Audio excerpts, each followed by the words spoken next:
All right, let's jump right into this explainer for New Teen Freedom 4. Today, we're meticulously unpacking the psychological warnings presented in Chapter 4, which is known as the Ego Simulator. We're looking at a truly fascinating piece of allegorical fiction that explores the hidden, often ignored costs of absolute, unchecked digital escapism. The text paints this vivid picture of a system that flatters the human ego to the point of literal paralysis. So get comfortable and let's explore the architecture of this digital trap together. Right out of the gate, the antagonist, Sir Pent, sets the stage for the chapter's core warning, the absolute illusion of digital freedom. He points out that the subjects completely believe they're experiencing ultimate freedom in their curated private worlds, but they're totally unaware that this isolation is actually the cage itself. He isn't using physical force to trap anyone. No, he's using comfort. It's a really powerful paradox to start us off. Section 1. The Infinite Dive Ego Center. The Architecture of Escape. So let's examine how a supposedly simple, everyday space evolves into a trap. The text describes an environment engineered to completely sever ties with the present moment through heavy sensory manipulation. Now, you might picture a beautifully vibrant, sunlit, serene room, right? But the source text actually describes the space as heavily intoxicating, pulsing with low bass and total sensory overrides. And that contrast is exactly the point. The characters experience the space as the ultimate customized paradise, but really, it's a carefully designed architecture of escape, meant to just snap off their awareness of reality and their real-world relationships. Section 2. The Spectator Paradox. Illusion versus reality. Okay, so this brings us to a major psychological trap centered around a character named Diesel. The source text calls this the spectator paradox. Basically, the system flatters the ego into feeling totally godlike while actually stripping away all physical agency. Inside his VR headset, Diesel is a god. He sprints, he conquers, he acts out literally every impulse without a single consequence. But in reality, he's completely passive.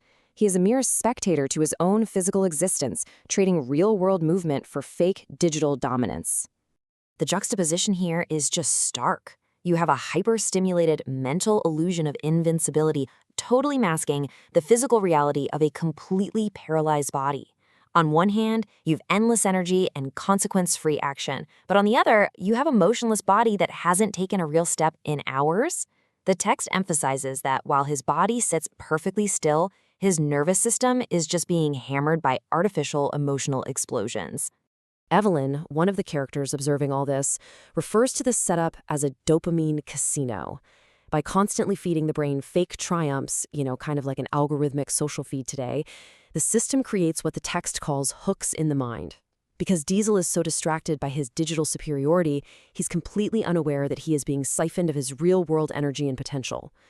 Relentless digital pleasure actually leaves his mind wide open to darker influences. Section 3. The Fantasy Shift Mirage, the Chemical Disconnect. Next up, the narrative introduces a second trap through another character named Rev. This is the Fantasy Shift Mirage, and it represents the ultimate rejection of real-world consequences and personal growth. Rev's coping mechanism isn't just escaping the present, he's convinced himself that even the future, even death itself, has absolutely no real stakes. He uses unregulated botanical elixirs to numb himself, fully believing he can just curate his reality forever. This quote completely captures that mindset. It's a total surrender of willpower. Rev literally states he doesn't need discipline or cosmic laws. He's bought into this lie that existence requires no earning, no sacrifice, and zero character building. Another character, Abby, echoes this by calling reality just a mood board shaped by aesthetics. They honestly believe they can just customize their way out of accountability.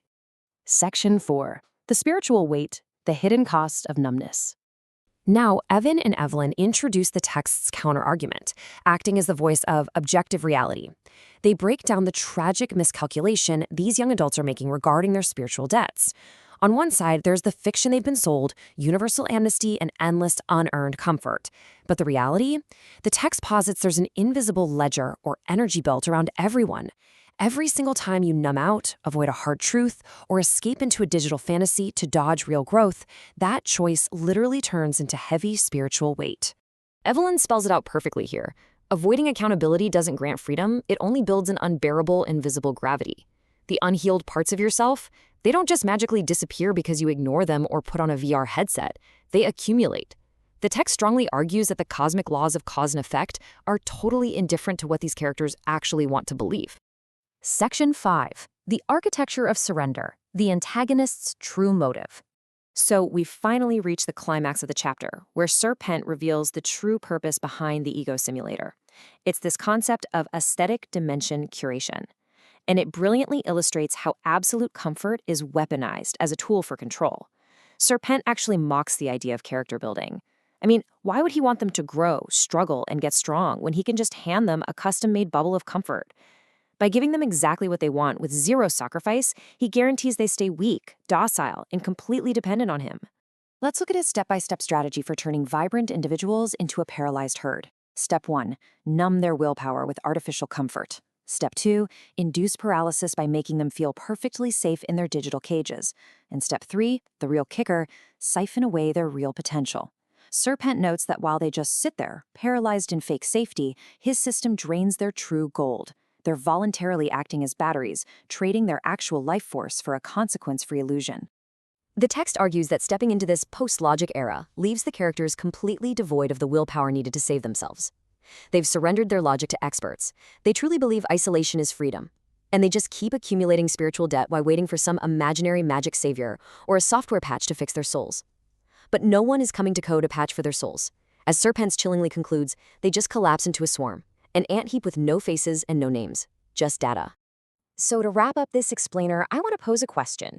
If our digital habits increasingly mirror this ego simulator, what is the true hidden cost of curating a consequence-free escape from reality? It's a profound thing to think about. Yes, the text uses extreme examples like VR rigs and botanical elixirs, but the core message, it's incredibly relevant right now. When we curate our feeds to only show us what we want, when we choose the comfort of digital validation over the messy reality of personal growth, are we walking into our own ego simulators? Thank you so much for walking through this structural breakdown with me. Take some time to think about your own ledger, and I'll catch you in the next explainer.